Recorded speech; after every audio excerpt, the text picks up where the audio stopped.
Artıq 5 ildir ki, ölkədə ƏDV geri al layihəsi uğurla tətbiq edilir və iqtisadiyyatın şəffaflaşdırılması istiqamətində mühüm nəticələr verir. Bu dövrdə layihənin ölkə iqtisadiyyatına əsas töhfəsi nə olub? Nağdsız ödənişlərin həcminə necə təsir göstərib?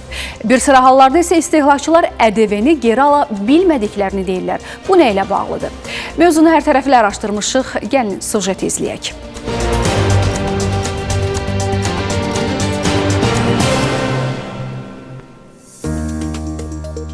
Artıq 5 ildir ki, vətəndaşlar alış-veriş edərkən ödədikləri ƏDV-nin bir hissəsi onlara geri qaytarılır. ƏDV geri al layihəsinin tətbiqindən sonra istehlakçılar dükanlarda, kafe və restoranlarda ödəniş edərkən kassa çekini tələb etməyə başlayıb. Həmçinin nağdsız ödənişə üstünlük verirlər. Çünki nağdsız ödənişlər zamanı ƏDV-nin 17,5%, nağd ödədikdə isə 5% geri qaytarılır.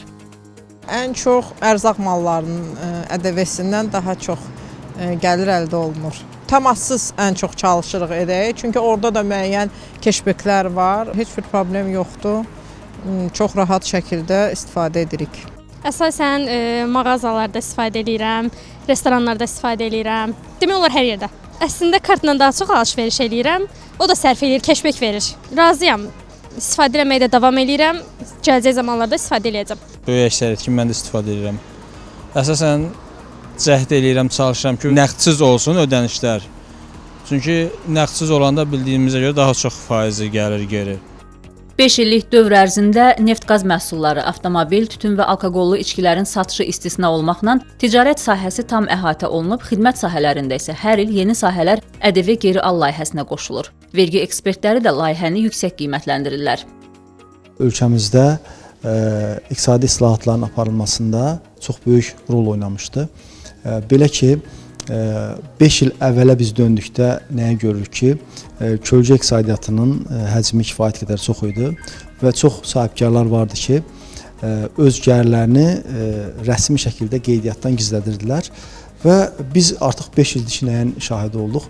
Demək olar ki, əhali bu işdə çox fəal iştirak elədi və belə deyək ki, qeyri-rəsmi işləyən müəssisələrin rəsmi işləməsinə bir vasitəçi oldu.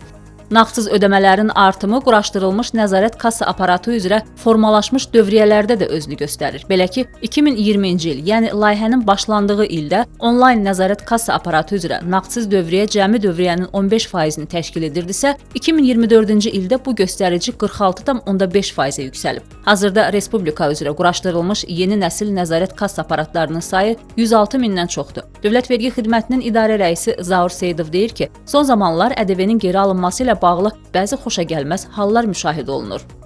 Son zamanlar istehlakçılar tərəfindən onlara kassa çeklərinin təqdim edilməməsi ilə bağlı müraciətlər daxil olur.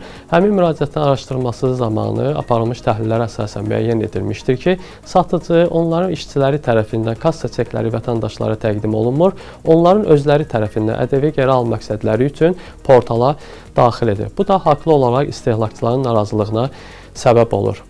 Zaur Seyidov qeyd edir ki, bu kimi oxşar əməliyyatların qarşısını almaq məqsədi ilə araşdırma aparılır, vətəndaşların məlumatlandırılması həyata keçirilir. Zəruri hallarda həmin şəxslərlə görüş keçirilir və səbəbləri izah olunur. Burada məqsəd ƏDV geri al məqsədləri üçün istehlakçının kassa çekini ailə üzvlərinə, yaxınlarına təqdim edilməsindən getmir. Bu, istehlakçının şəxsi hüququdur. Burada məsələ kassa çekinin vətəndaşlara təqdim edilməməsi ilə bağlıdır. Yəni, malların təqdim edilməsi, işlərin görülməsi zamanı vətəndaşlara bir mənalı olaraq kassa çeki təqdim edilməlidir. Bundan sonra istehlakçı bu kassa çekinin faydalanması üçün onu ailə üzvlərinə və yaxınlarına təqdim edə bilər. ƏDV geri al layihəsinin tətbiq edildiyi vaxtdan bu günədək ƏDV geri al portalında qeydiyyatdan keçmiş istehlakçılara ümumilikdə 2 milyarddan çox kassa çeki üzrə 768,5 milyon manat ƏDV məbləği qaytarılıb. Təkcə bu il hər ay ödənilmiş ƏDV-nin təxminən 15 milyon manatı vətəndaşlara geri verilib. Vergi məcəlləsinə edilmiş son dəyişikliyə əsasən bu il iyulun 1-dən teatr tamaşaları, film nümayişi, muzey ziyarəti və simfonik konsert sahəsində göstərilən xidmətlərə görə də nağdsız qaydada ödənilmiş ƏDV-nin 50%-i vətəndaşlara geri qaytarılacaq.